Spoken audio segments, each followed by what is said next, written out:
Greetings, my fellow freedom lovers and sovereign thinkers. Thank you for tuning in to the LO3 podcast. My name is Craig, transmitting from the beautiful swampy Mango, South Florida. And today's date is Thursday, March 5th, 2020. I know I've done one episode earlier today, but decided to take the initiative on adding something else. And mainly it will be historical moments that happened on March 5th, 1770, and March 6th, 1836, I believe it is. Yes. 1836. Remembering the Boston Massacre and Alamo. Historic moments, horrific, but inspiring to others on long view. And I think I find it's pretty essential that we should know our past history, because government schools don't want you to know about these things, of course. So without further ado, me ranting and all that, we'll just start off here from the newamerican.com. March 5th. The 250th anniversary of the Boston Massacre. That will be written by Joe Vollington II. As it reads here, you can still see the spot. If you take the Freedom Trail tour in Boston, a uniformed park ranger will let you stand right on the spot where 5 Americans were killed by British soldiers on the night of March 5th, 1770. This bloody encounter came known to be known as the Boston Massacre. That fatal clash happened 250 years ago today. However, the fuse that set off the powder keg was lit a couple of years before that night. Here's part of the story that is rarely told. For years prior to the massacre, animosity toward the British by the colonists had been growing. The British wanted the colonists to help pay for the 7 Years' War, a great deal of which consisted of England protecting its colonies from the incursions from the French and their Native American allies, also known as the French Indian War. So the British taxed the colonists in various ways, starting with the Stamp Act, a tax on newspapers and legal commercial documents. The taxes were unpopular. In 1767, the passage by the English Parliament of the Townshend Acts taxing glass, lead, paper, and tea, among other things, that will lead additional colonial discontent. The revenue generated by these taxes would be used to house British troops and to pay for the salaries and other maintenance of civil government. The representative of the Crown that oversaw enforcement of regulation imposed on Boston by London. British troops have been stationed in Boston since 1768. Both these groups were daily reminders to Bostonians that their natural right to govern themselves, a right they had exercised for nearly 150 years, was being denied them, and that they were being treated as second-class citizens in the town and colony that they built. In retaliation for acts the British government that sought to transfer governing colonies,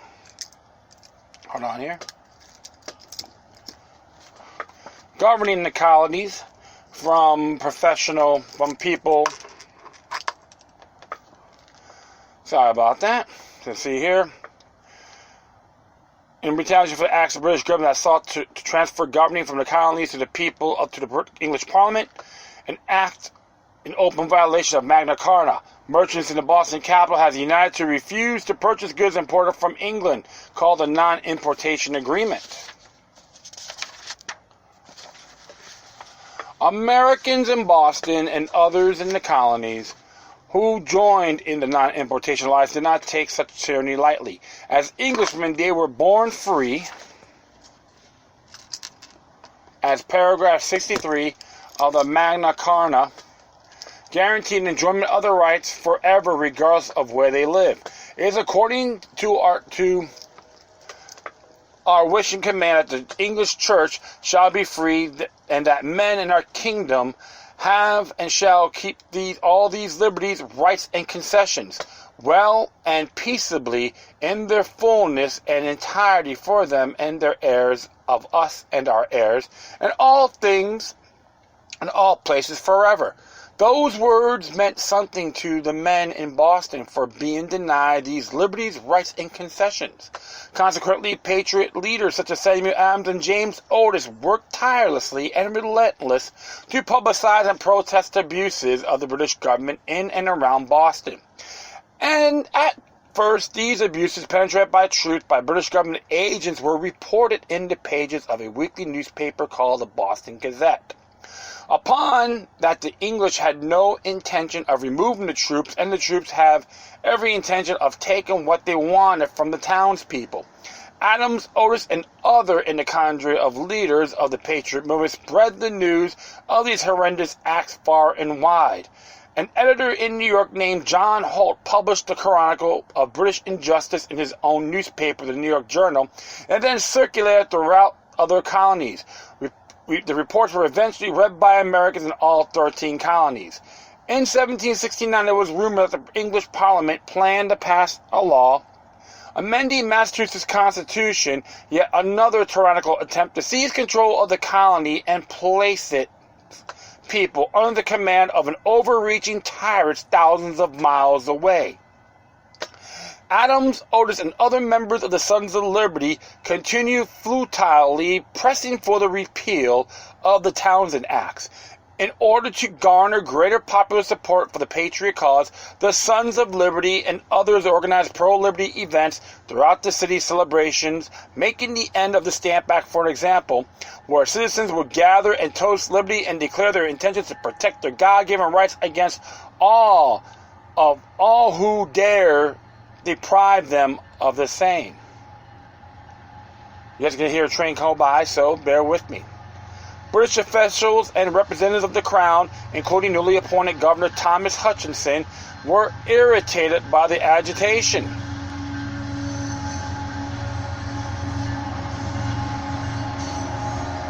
Yep, you hear that train. It's okay. Let it go by for a moment.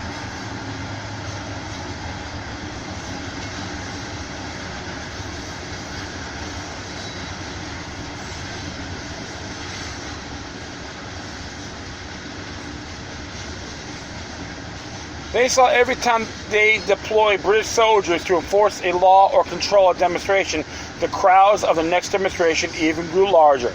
These gatherings, Hutchinson declared in a letter to some Boston merchants, were unlawful and evil and would end up exposing the people and their assemblies to stricter control and harsher punishments for any man participating in such acts of terror. Interesting, folks. Can we say the war on terror way back when? During the 18th century? Damn right. Never was popular insolence at such a pitch, wrote William Dalrymple, a British colonel and commander stationed in Boston. He was right. The British government's insistence on depriving Massachusetts of self-government and the rights guaranteed them in the Magna Carta, as well the use of money collected in taxes from the people of Boston themselves to house the soldiers and the tax collectors, were pushing people to the point of open revolt against such tyranny. On February 22nd, 1770, a group of boys were carrying an effigy of the 4 loyalist Boston merchants who decided not to participate in the peaceful act of refusing to import British goods and were leading a group of protesters to the streets of Boston. The boys carried an effigy to the door to one of these dissenters. At this point, a man named Ebenezer Richardson, a man infamous in Boston for not only being a loyalist, but an informer on all who tried to avoid paying taxes, yelled at the boys in the crowd that followed them and demanded that they give him the effigy and disperse. Rather than obey his known turncoat, the assembled patriots chased Richardson to the house and began throwing rocks at it. Richardson ran inside his house, grabbed a rifle, and fired several shots into the crowd, killing 11-year-old Christopher Snyder and wounding another young man of the same age. There is no need for description of how the men and women of Boston reacted to the murder of this young boy. The 4 merchants who refused to participate in the non-importation agreement left in a hurry. Richardson narrowly escaped being hanged on the spot by the men who watched him murder young Snyder. The Son of Liberty organized a funeral for Christopher Snyder, and the procession extended, according to most accounts, more than 2 miles. Snyder was described in the Patriot press as the first who had been the victim of the cruelty and the rage of oppressors. The Boston Gazette declared that the blood of young Snyder creathed for vengeance like the blood of the righteous Abel. Interesting there, huh? Within 2 weeks, the British soldiers and citizens of Boston were had to have frequent clashes, as the former were placed throughout the city with orders to protect all agents of His Majesty, including customs officers, whom the Bostonians regarded as complicit in the murder of Christopher Snyder. When British officials in Boston complained that the people of Boston were harassing the troops, the Massachusetts Council advised them the enmity could be eased if commanders of the British Army would withdraw the troops from the city. The advice was not taken, and on March 5, 1770, the clash would rise into a bloody crescendo. Early on that day, British troops printed and posted pamphlets insulting the people of Boston. Later, a soldier and a rope worker got in a fight. A small crowd assembled, and a protest prelocated became a near riot. As the sun set, a British soldier struck his apprentice with his musket for having the temerity to talk about the murder of Christopher Snyder and to suggest that the boy would still be alive but for the presence of the British Army in Boston. Upon hearing of this abuse, a crowd of citizens gathered outside the living quarters of one of the army regiments in town and began throwing snowballs. Soon the bell rang, signaling the beginning of a meeting, and a large group of Bostonians gathered outside the custom home where most of the British soldiers were posted. Someone in the crowd recognized the soldier who hit the apprentice and called out to the crowd, and immediately the protest began pelting the garrison with icicles and snowballs.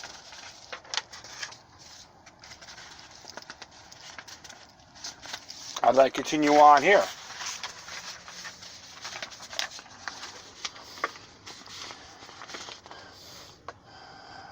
As the rout continued, throwing snow and ice at the soldier, identifying the one who stuck the young apprentice, the customs official sent the word to the commander of the main guard, Captain Thomas Preston, to aid his companion stationed at the customs house and to defend the representatives of the crown, whose will and reports had brought the British Army to occupy Boston. Captain Preston arrived with a cohort of 7 men, and they began to work their way through the crowd by pushing people out of the way with the point of their bayonets. By this time, the citizens were so filled with indignation and courage, they refused to be moved despite being prodded by bayonets. As they moved through the tightly packed protesters, the gun of one of the British soldiers was dropped, and the troops opened fire on the crowd.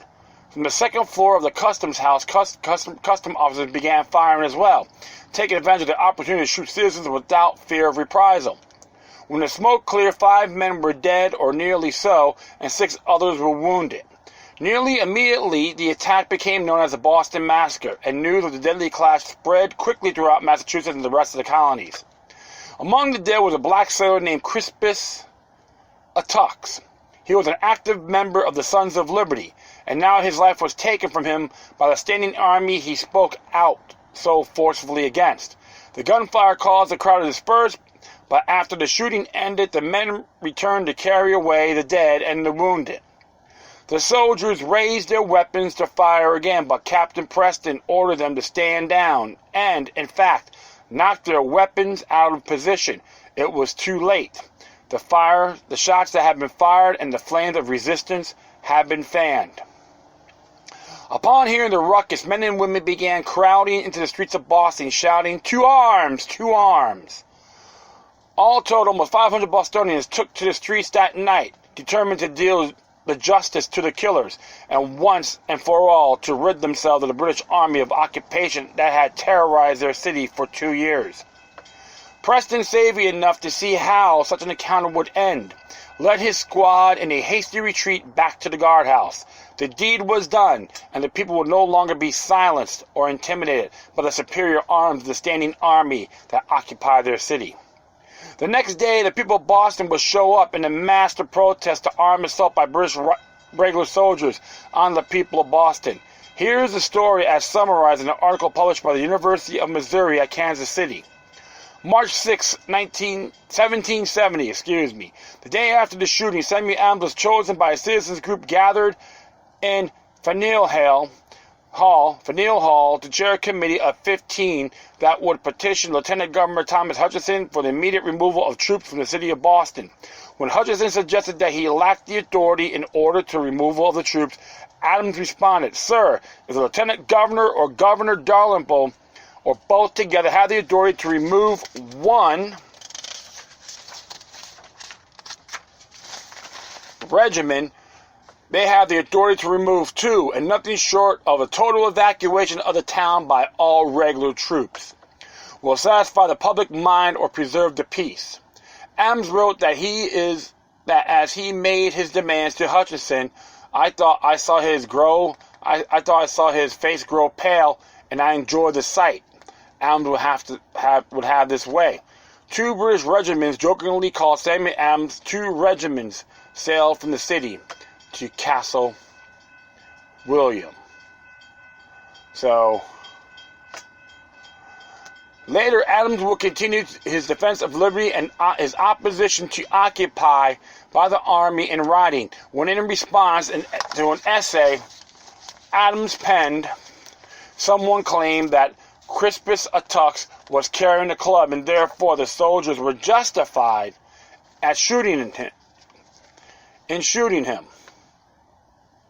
Adams wrote that Crispus Attucks had as good as a right to carry a stick, even a Bulgian, as soldiers who shot him had to be armed with a musket and ball.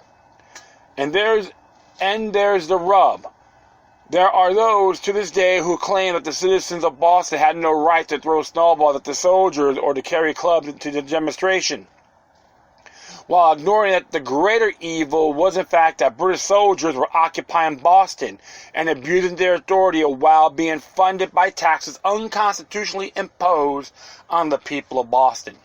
People who say there would have been no Boston Massacre had the colonists not reacted violently to the actions of the British Army. Forget that.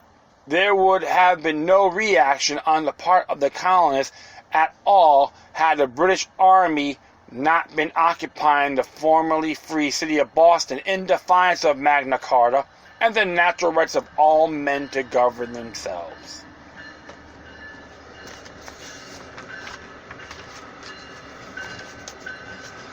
So all you folks out there believe, or all white people that were involved, are wrong. Crispus Attucks, a black man, a Negro, were involved with the movement called the Sons of Liberty. How Boston, that massacre, made waves to the independence of all 13 colonies to become states.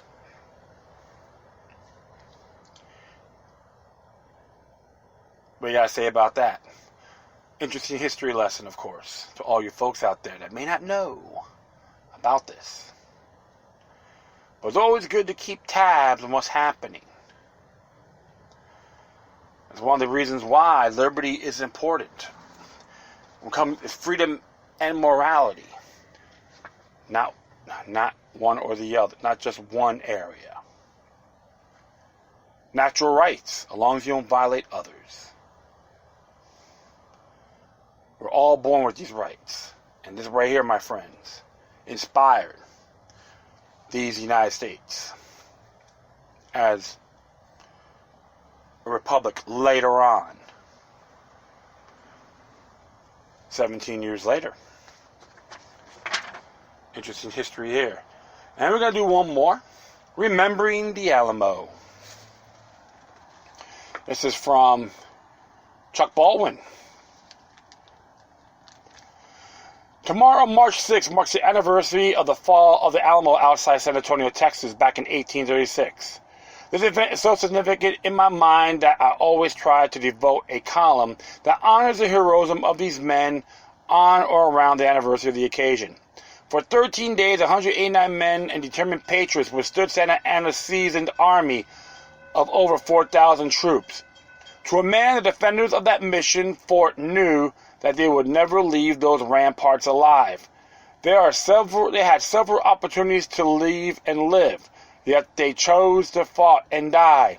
How foolish that they must look to this generation of spoiled Americans.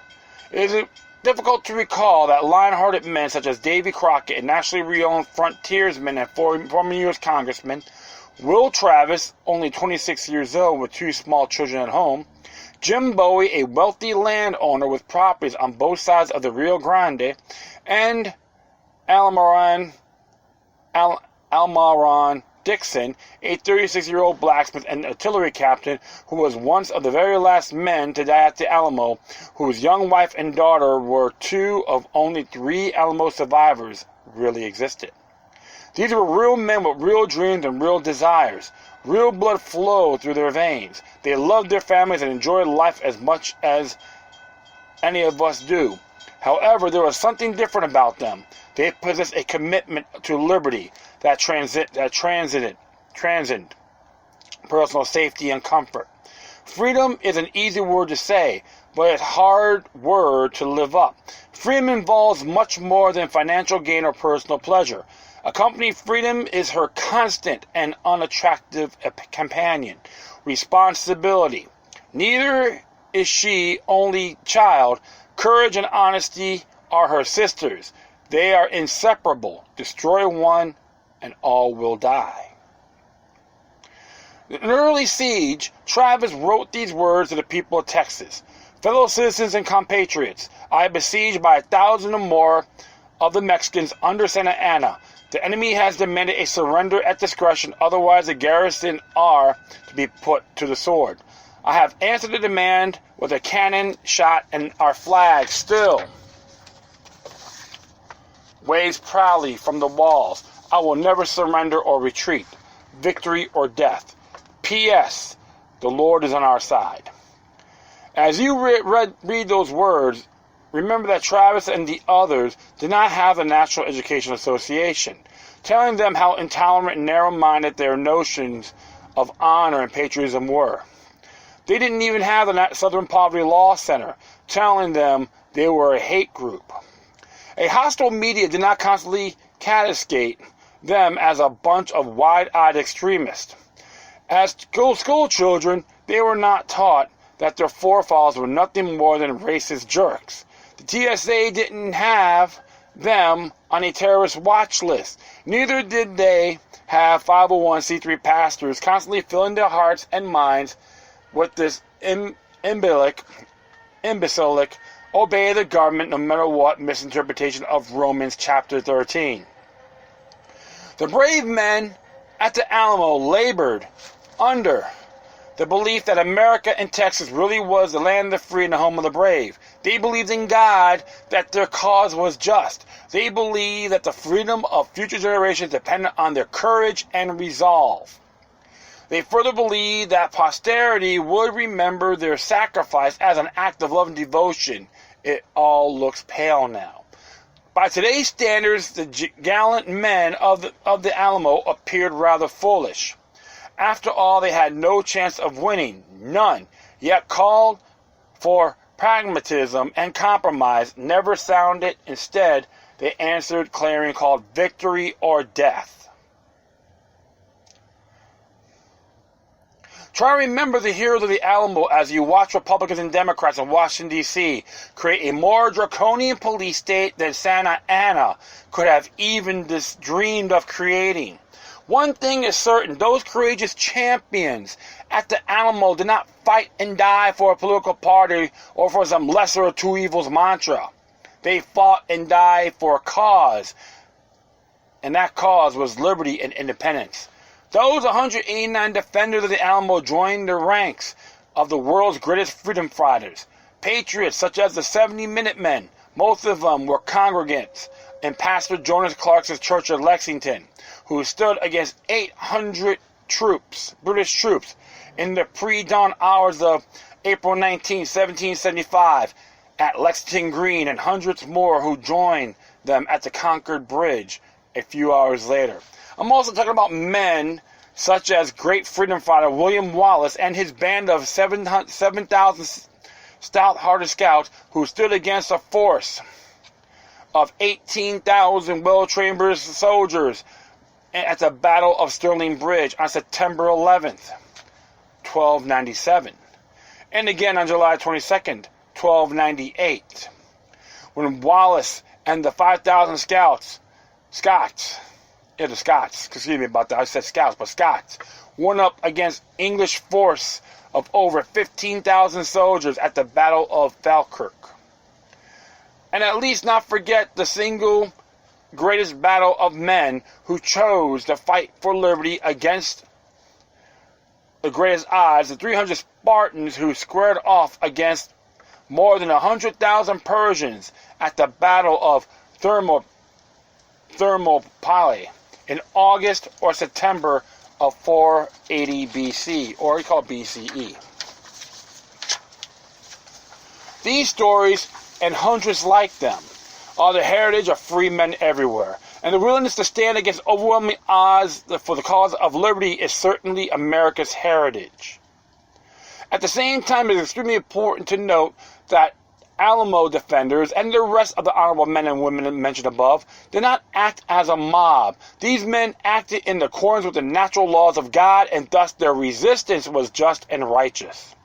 I heard a pastor recently said, "I can find no justification in the scriptures for America's war for independence." I hope many of his congregants found no justification for staying under his spiritual leadership after hearing that egregiously erroneous exposition. Yeah, that particular pastor is a sellout to the state. Uncle Tom, and I say that ethically. The only reason a pastor could say such a thing because he has totally ignored numerous biblical references and totally ignorant of biblical natural law. Either that, or he is a desperately deceived monarchical status. Sadly, I will guess that a huge percentage of America's pastors today actually share this misguided pastor's sentiment. Why don't you ask your pastor what he thinks this Sunday? The heroes of the Alamo, as well as the heroes of America's fight for independence, acted bravely and in good conscience under the moral laws of God and just the laws of nature.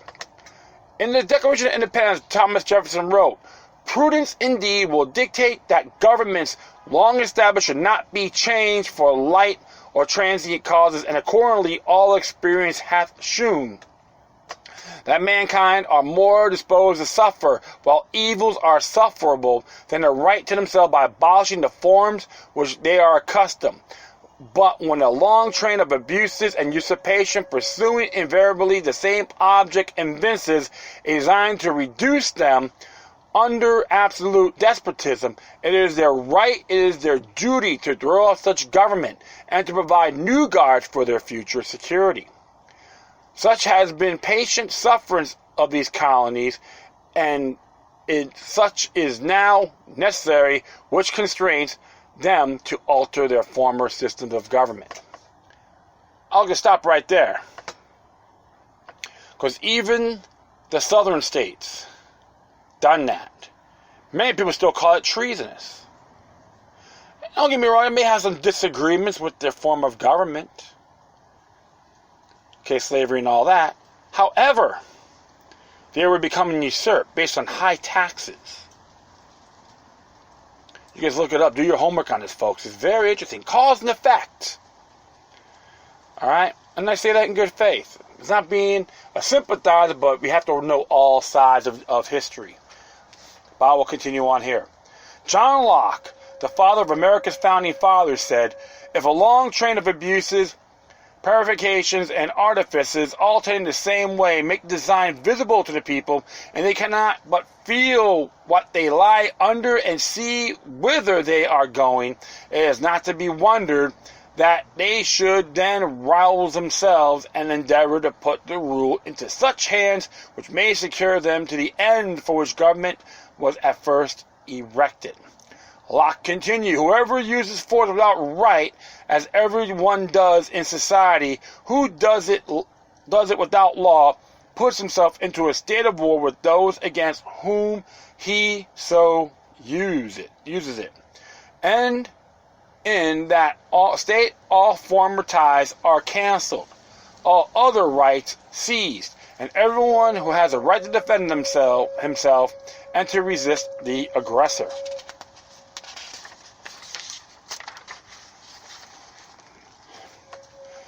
In the line of law of conscience, for those who advance that civil society's rule must be abandoned and armed resistance taken, thus putting society in a state of war, there is a standard of a proof that must be met, as so to convince the people that the actions taken outside the rule of established law are justified. This is what our founders did when they penned a Declaration of Independence. The founders of the Republic of Texas did likewise. We have included the Declaration of the People of Texas and the Texas Declaration of Independence in a huge compilation of America's greatest historical documents called the Freedom Documents. This is why it's absolutely obligatory that people are thoroughly informed and educated regarding natural law, including divine principles regarding the lawful resistance to government. America's founders were well versed in natural law, their resistance and separation from Great Britain, as well as a form of government they created in the U.S. Constitution and the Bill of Rights, were rightly predicated upon the laws of nature and of nature's God. Declaration. Plus, it is essential that America's clergymen immediately familiarize themselves with the natural laws of our Creator and quickly begin teaching these principles to their congregations. As with our founding fathers, most New England pastors of colonial America were well versed when it came to understanding of natural law. As the 17th, 18th, and 19th centuries, Bible scholars such as Matthew Henry, John Gill, Albert Barnes, Jameson, Fawcett, and Brown et al. Frequently quoted the great natural law philosophers such as Hugo Grotius, John Locke, Charles Montesquieu, et al., and their Bible commentaries. Sadly, natural law has not been taught in America's churches for over 100 years, at least to any significant degree.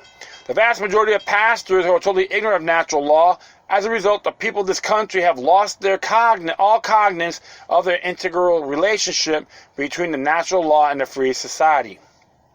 For this reason, I have produced a natural law, liberty, and government package containing 9 messages on 5 DVDs at a huge discount.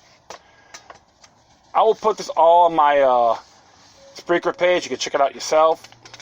Now, the Bible standard for government, natural law and liberty, biblical evidence for natural law, Christ's law of the sword, the law of necessity, liberty, law, importance, the Bible and the Bill of Rights, call unto liberty, sin, crime, government, and God. Again, the natural law,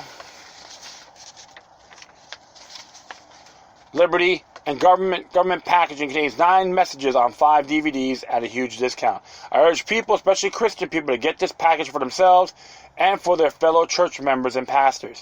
Rebirth of knowledge of the biblical natural laws, principles of liberty, in our pulpits and churches could bring about the rebirth of freedom in our country. I also urge readers to order the Israel Package Set 3. In the first message of the series, I illustrate the understanding of natural and revealed law of the Holy Scriptures as taught by the above-mentioned Bible scholars. Furthermore, our state legislators, governors, attorney generals, judges, sheriffs, etc. must not only become familiar with the natural law principles of liberty, but also come to a comprehension and conviction of their responsibility and authority to use their office within state government to galvanize the body politic, we the people, in defense of liberty. The Alamo defenders, America's founding fathers, William Wallace and his band of Scots, and King Leonidas and his brave Spartans all acted in accordance with the natural laws principles stated above. They did not engage in armed resistance as individuals or as a mob, but under the natural law of authority of man's creator. I hope you remember the sacrifice of the brave men of the Alamo tomorrow. I pray we never forget.